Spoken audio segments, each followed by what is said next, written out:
Hello guys, isang mapagpalang araw naman po sa ating lahat. Update po tayo ngayon kay Blacky. As of now po ay nandito na naman siya, nakahiga na naman sa kanyang paboritong stage na tarpaulin. Ayan, at medyo patingin-tingin si Blacky guys. Blacky, kamusta na mga anak mo Blacky? Ilabas mo na dali kay ating papadidiin natin. So ayan guys, si Blacky ay papakainin natin siya ng dog food na may kanin. At si Blacky po guys, update po natin nung New Year po, nung putokan ay wala siya dito. Sigurado ko doon sa mga anak niya. Kasama niya yung anak niya para hindi siya matakot. So yan, may balak na naman guys si Blacky na tumakbo. Medyo mailap talaga si Blacky guys. Sana yung anak niya hindi magmana sa kanya. At hindi ko na rin to guys palabasin si Blacky. Yan, may lagay pong tabla. Yung ating gate may ano pa yun, may tabla yan kasi dadaan si lalim yan pag tinanggal natin yan. Saka mamaya ano pa mangyari sa kanya sa labas. Tama naman po yung mga nagko-comment. Maraming salamat po. Kasi bala ko sanang buksan yung gate or tanggalin ko yung kahoy para subukan ko kung si Blacky babalik ba o hindi. Pero hindi ako sure kung makabalik siyang maayos. Baka mamaya masagasaan ng mga sasakyan kasi yung daming sasakyan dito. Katabi po kami ng expressway. Ayan o, expressway po ang katabi natin guys. Ayan banda. So yan, update po tayo kay Blacky. At yung anak niya hindi ko pa nakita guys kasi ngayon wala pa yung kasama ko. Hindi ko maiwanan na yung gate.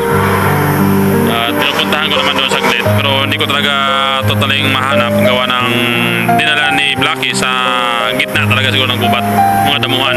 Tinago niya doon kasi marami nakatamak ng mga basura, mga fiberglass or mga batong malalaki, mga tinanggal sa kalsada ba, mga simento. Baka tinago niya sa ilalim, nagkalkal siya ng lupa. Natalino naman guys si Blacky, wala mang problema kasi magaling sa magtago. Ang problema lang natin guys, baka yung sawa, kasi maraming sawa dito, hindi natin alam kasi magubat niya. Blacky baby, kamusta na yung mga baby mo Blacky? Sana kompleto pa ang baby mo no. Sana wala na po nang nangyari guys na masama sa anak ni Blacky kasi napaka-cute naman. Foreigner yung mga anak ni Blacky. Tapos yung tatlo guys ay nagmana kay Blacky. Yung damit niya nagmana kay Blacky, nakakatuwa tingnan. Maganda talaga guys tingnan si Blacky. Ang kanyang kulay napakaganda. Blacky, ang ganda-ganda naman damit ni Blacky ano? Mga Blacky, labas mo ng mga baby mo dali at ating painumin natin ng gatas. Pag mga isang buwan guys, hanapin ko na yon, tapos lalagay ko sa kulungan, papainumin ko na ng gatas. Bahala na si Blacky dito. Titingnan naman ni Blacky ang anak niya. Pero dito ko na ilagay ko sa kulungan, tapos lagyan ko ng gatas. Pagkain, kakain mga isang buwan, kakain na yan eh, maglalakad na. Tapos pag medyo nasanay na dito sa akin, tatalian ko. Tapos ipapasal ko sa labas para masanay sa mga sasakyan, para hindi matakot. Ano Blacky, masabi mo sa ating mga viewers, magpasalamat din sa ating mga sponsor. Salamat din pala, walang sawang pagpasalamat sa ating mga sponsor nagbibigay ng pagkain kay Blacky. So ngayon medyo konti na lang guys yung pagkain ni Blacky. And I hope may magbibigay ulit ng pagkain nito kay Blacky.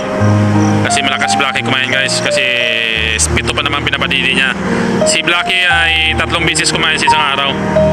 Hindi lang 3 beses lang kumain niya kasi minsan binibigyan ng caretaker yung mga tira-tirang pagkain. Kinakain niya pa rin, pinupuntahan niya. Tapos malakas naman tubig. Kaya yung lagay ng tubig ay stainless yan. Ilinis ko palagi. Palitan ko ng tubig. Blacky, gutom ka na? Ayun, may pagkain ka na dun. Binigyan ko ng dog food. Magapunan na yan guys si Blacky. Kasi mga ganitong oras, tumatambay na yan sa dito sa gate. Tapos pagkatapos ng kain, takbo na naman sa mga anak niya. Punta na naman doon. So yan guys, update po tayo. Maraming salamat po sa inyong suporta dyan.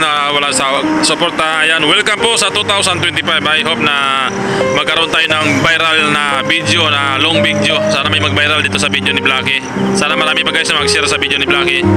In case na mag-viral po, kahit umabot na tayo ng 100,000 na views, malaking tulong po yun sa aking watching hour kasi 500 plus lang yung watching hour ko. So 3,500 pa ang kulang ko para makompleto ko yung requirements ni YouTube para makapag-apply ako ng for monetization para kikita na yung video natin tuwing mag-upload po tayo ng mga video, lalo ng video ni Blacky, update, lalo nga pa lalaki na yung mga anak niya. I-update ko kayo guys sa paglaki ng mga anak ni Blacky para nakakatuwa kasi nakakatuwa yung mga itsura ng anak ni Blacky para makikita niyo palagi yung paglaki ng at napanood nyo guys yung story na ni Hachiko, yung loyal dog. Grabe, napaiyak din ako doon guys. Sumikip ang dibdib ko doon kasi naawa ko sa aso. Tumanda yung aso. After 10 years, andun pa rin siya nakatambay doon sa tambayan nila. Nainantay niya yung boss niya. Yung pala, akala niya nandyan pa yung boss niya. Yung pala wala na pala. Namaalam na pala sa mundo yung kanyang amo.